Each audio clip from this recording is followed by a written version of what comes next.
Welcome to Season 10 of Here's What I Learned. I'm Jackie Hayes, a systems and ops strategist, romance reader, and D&D nerd who's endlessly curious about what makes a business actually work. This season is about experiments. Big, small, accidental, and transformative, because every business is built on trial and error, noticing, and iteration. If you're growing a business that changes with you and you're tired of one-size-fits-all advice, you'll feel right at home. So let's get into it.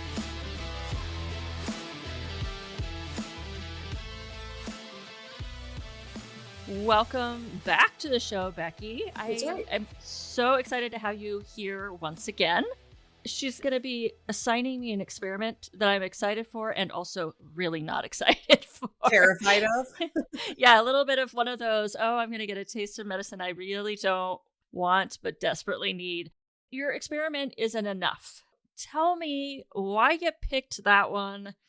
And just a little bit of a rundown of what you're suggesting I do during the 30 days. Yeah, well, it's going to actually be a lot more about what you're not going to do than what you are going to do.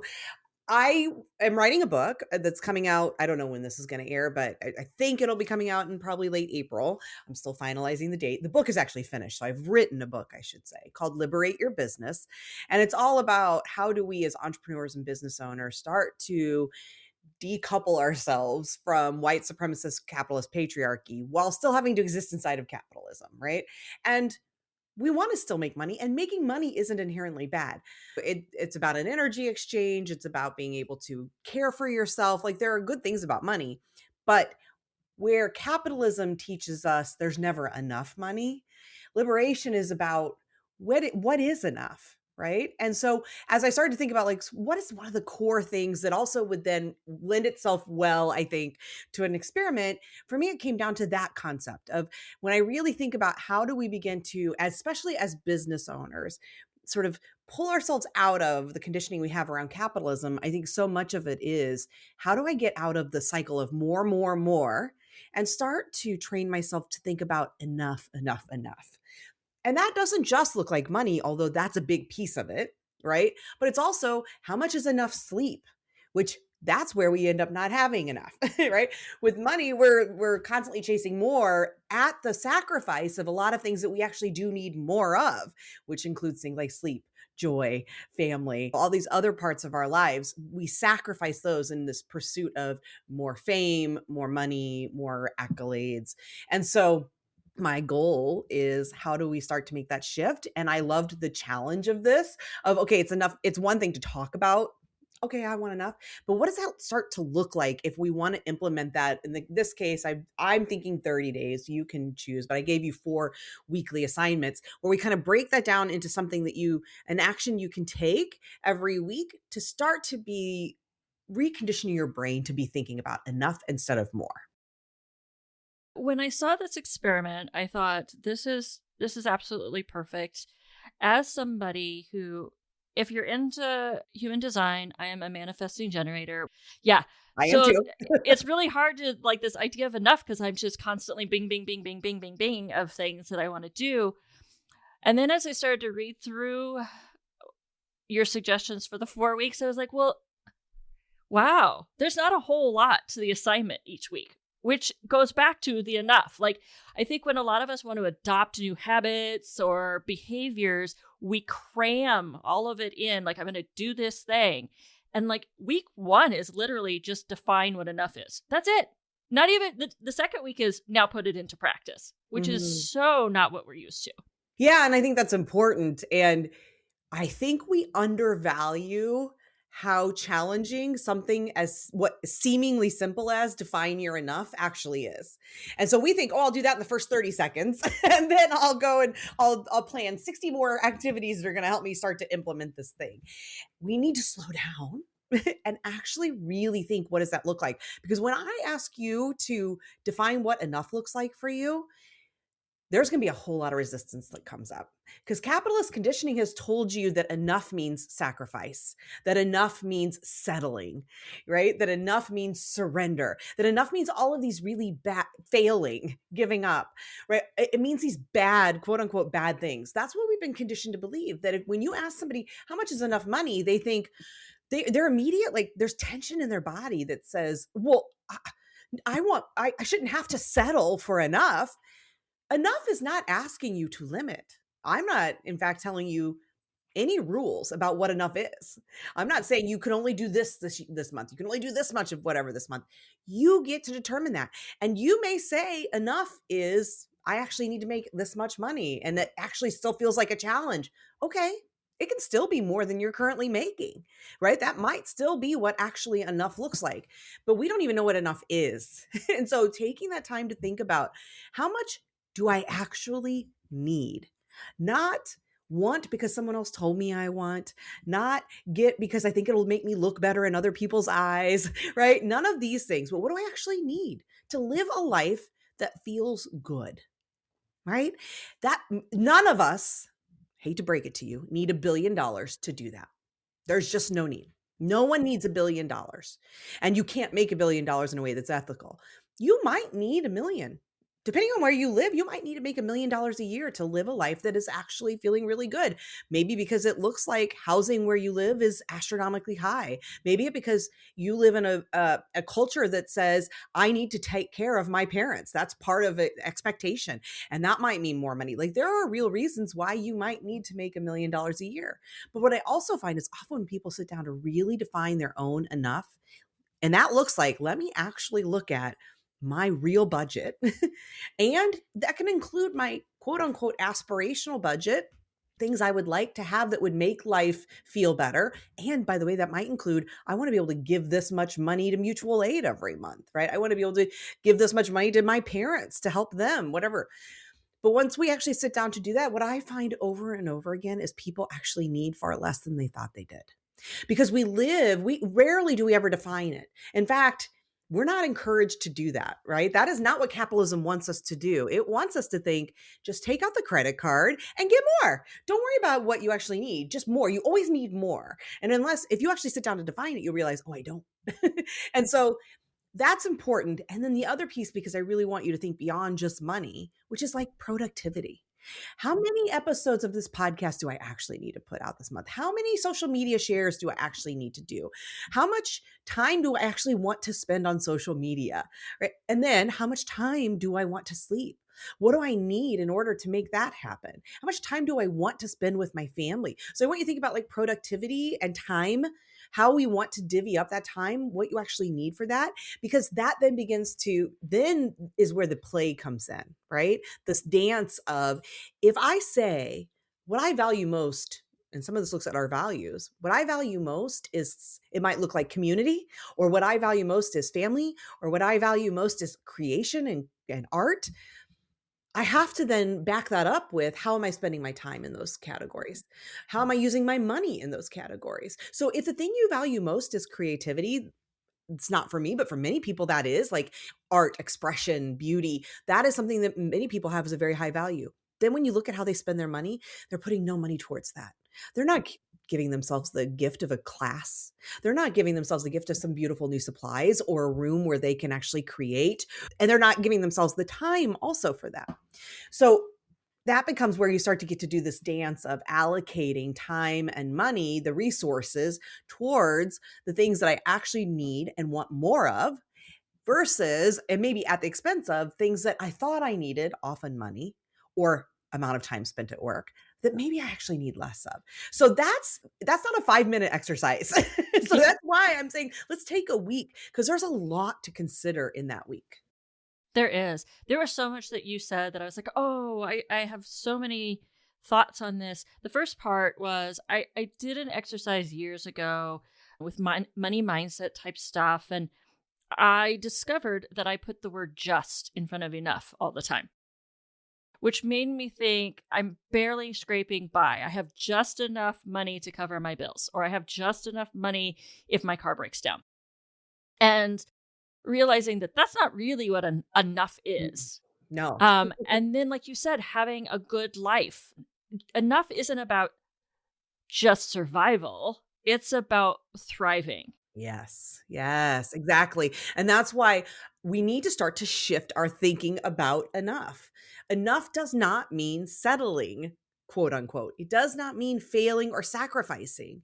It means how much do I need to have a life that reflects my values and that feels good to exist inside of.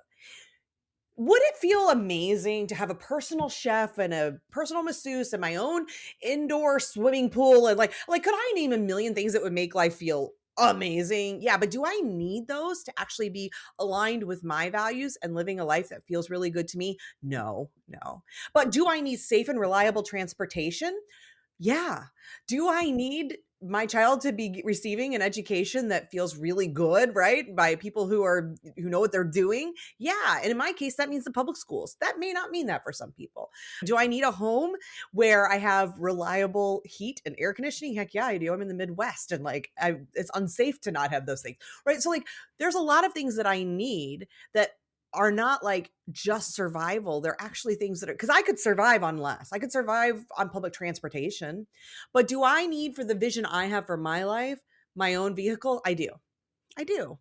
Because where I live, public transportation is not super reliable. I could do it, but it would change drastically the amount of time I have to spend every day walking to and from public transportation and all of that. So this is not a lecture or a like me trying to make people feel bad for wanting, but it is an invitation to consider wanting and how much of it is actually what you truly want, aligned with your values and the life that feels good to you versus what you've been told life should be, that you somehow are supposed to be living a Kardashian life. That may not be what you want. And in fact, it might not be aligned with your value set at all. And you mentioned the hours working, whether that's for somebody else or for yourself. But I think it's one thing as business owners, a lot of times, especially if we come from corporate, we start off working that 40-hour-a-week mentality. But I remember learning, and I cannot for the life of me remember the name of this idea, but basically it's you fill the time that you have. Uh-huh. So if you say that you have a 5-hour workday, you will find a way to fill that 5-hour workday. It doesn't matter actually if it was really, I don't want to say productive, but was that moving the needle to where you want to go? Or were you just doing busy work because you gave yourself 5 hours that day? Yeah. So I just looked it up. It's Parkinson's law, which you. I would have never remembered, but I do remember that it's the idea that work fills to expand the time given. And it's been proven again and again through studies where if you tell someone they have 15 minutes to complete a task, that could reasonably be accomplished in that amount of time, they will get it done. If you give them 30 minutes, it will take them 30 minutes, right? We do that. And so that's often what's happening to us is we're sitting down at our desk and like, well, I'm supposed to work 9 to 5 to be a real business owner, to be a real business person, right? Like we have again, it's this conditioning and these beliefs we have about what makes us valid or real or worthy. And I want to challenge those because if you can get your work done in 2 hours a day, and that allows you to bring in the income and the personal satisfaction that fills up the bucket that you're trying to fill to, again, meet your enough, more power to you. And if that then means that you have additional hours to put towards those things again, as you do your own sort of audit of your value set and how you want to be spending your time, if it then says, now I can actually put time towards the things I really value.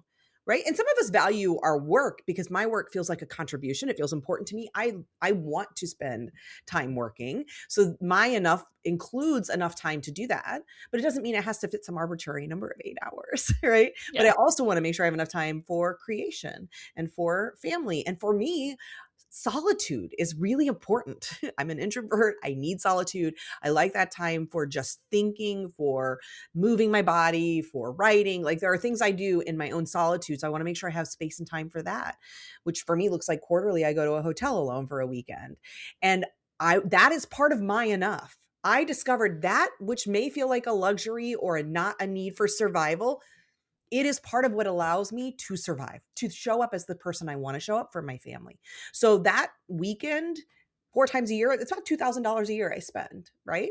That is included in my enough. When I think about what's enough for me, it has to include those $2,000 that I spend towards getting my quarterly hotel retreat, because it's what allows me to show up as the mom I want to be, as the partner that I want to be, as the business owner, the friend, right? So again, this is this invitation.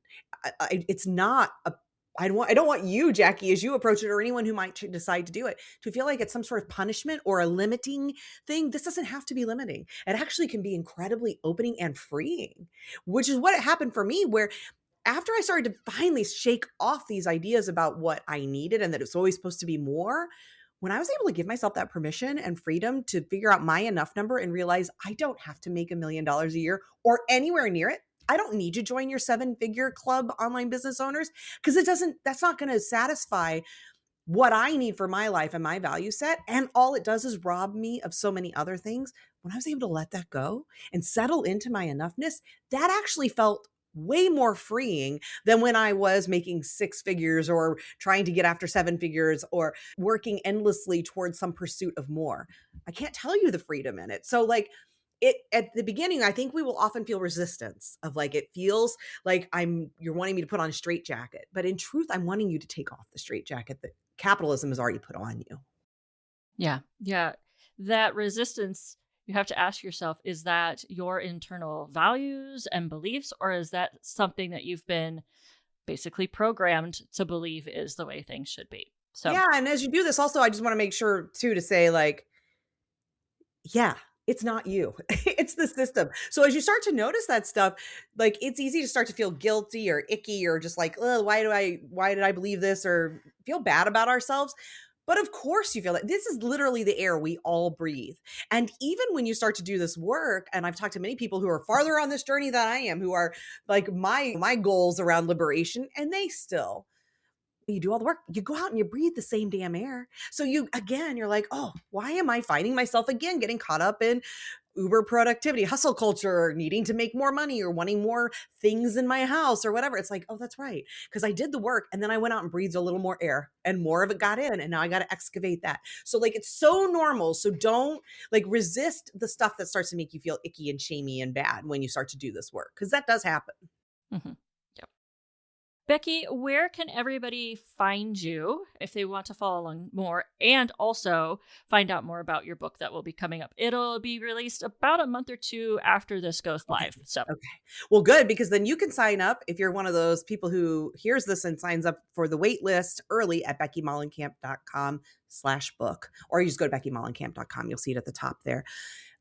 I'm going to be doing book bundles, which I'm really excited about, that are also, speaking of like my creativity, I've started doing embroidery this year, and I need a way to like, it's a handcraft that gets me off my phone, which is part of why I want to do it. I want to have a creative outlet. I also want to spend less time on social media. So this works really well. However, what am I going to do with 1 million embroidery projects? I don't really need all that. So I'm making little keychains that I'm super excited about, along with other things. There's also going to get access to a private podcast feed that's going to help you actually implement the book for a full year after purchase, so that you can actually put these things into practice in your business, and some other goodies. So you can sign up for the book bundle if you're one of the earlier people to purchase. So I'm glad this is coming out before. If you're listening, go to beckymollenkamp.com/book and you can sign up for the wait list so that you know when those bundles are available. Or just when the book's available if you want the ebook or the printed book. Excellent. And for those of you who want to know more details about the actual experiment, if you go to my website, jackiehayes.co/podcast, they're going to be in the show notes there so that you can follow along and get all the details that Becky assigned to me. So thank you for coming today, Becky. Yeah, I'm so excited for you to do this. And then we're going to meet again, right? To follow up? Yes. Okay, yeah, good. We will have Becky back on. I will probably actually do a mid-experiment episode, solo episode, where I talk about how I'm feeling about the experiment. And then we will have Becky back on to talk about it after the 30 days. I can't wait to hear how it goes. And during the whole thing, I just want to let you know too, email me if there's any questions, because I know I gave you some stuff, but I feel like I could have probably gone even more into depth. But again, don't want to overwhelm, want less is more. So let me know if you have any questions, and I can't wait to come back and hear how it went. Excellent. Thanks so much, Becky. Thank you. Thanks again for spending time with me on Here's What I Learned. If this episode gave you something useful to try, rethink, or explore, the best way to support the show is to follow and leave a review. That helps more curious business owners find their way here. And if you want more real talk about the experiments that shape our businesses, plus practical, doable system ideas, join my email list. I send 1 to 2 emails each week with stories, insights, and strategies that help you build a business that supports your life, not the other way around. You'll also get updates on workshops, new offerings, and the things I'm learning as I experiment alongside you. Until next time, keep experimenting, keep paying attention to what those experiments tell you, and keep building a business that fits you.